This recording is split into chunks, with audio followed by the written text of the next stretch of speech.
Good evening and welcome to Pakistan Today News from our London studio. I'm Chris Taylor.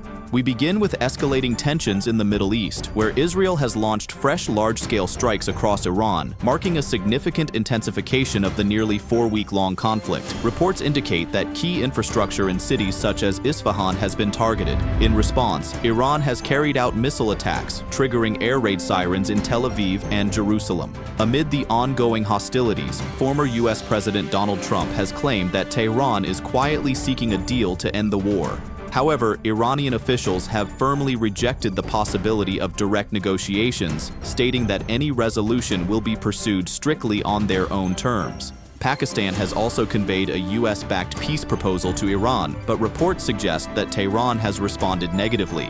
Meanwhile, global concerns are mounting, particularly over rising oil prices and the risk of wider regional instability. Turning now to Islamabad, where Prime Minister Shehbaz Sharif has highlighted Pakistan's diplomatic role in efforts to de-escalate the crisis. During a meeting with the Chinese ambassador, the Prime Minister emphasized that Pakistan, alongside regional partners, played a constructive role in helping to pause potential U.S. strikes on Iran.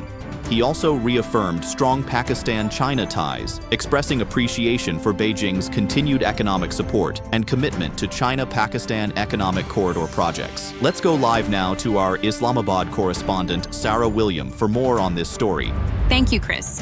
Prime Minister Shehbaz Sharif's meeting with the Chinese ambassador reflects Pakistan's growing diplomatic engagement in the region. Officials here say Islamabad has actively worked behind the scenes to reduce tensions between the United States and Iran.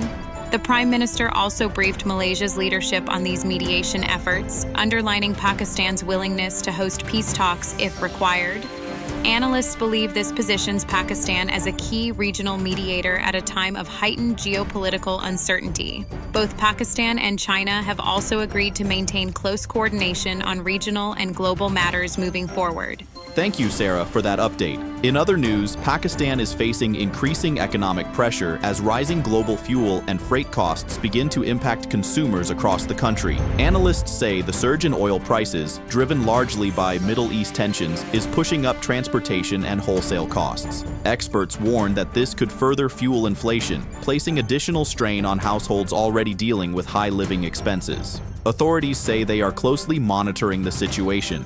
Meanwhile, the federal government has asked provinces to share the burden of rising global fuel prices in an effort to avoid increasing petrol and diesel rates domestically. Officials confirmed that the center is in discussions with provinces including Punjab and Sindh to either contribute financially or adjust development spending. The government is also encouraging nationwide fuel-saving measures, such as reduced office attendance, work-from-home policies, and limits on energy consumption. Additionally, 27 billion rupees have been released to support fuel subsidies as authorities attempt to shield consumers from global price volatility. On the international front, U.S. President Donald Trump has announced a 2-day visit to China in May, where he is expected to meet President Xi Jinping. The trip, which had been delayed due to the Iran conflict, is aimed at easing tensions between the world's two largest economies. Trade and regional security are expected to dominate discussions, although key issues such as Taiwan and the ongoing Iran war remain significant challenges.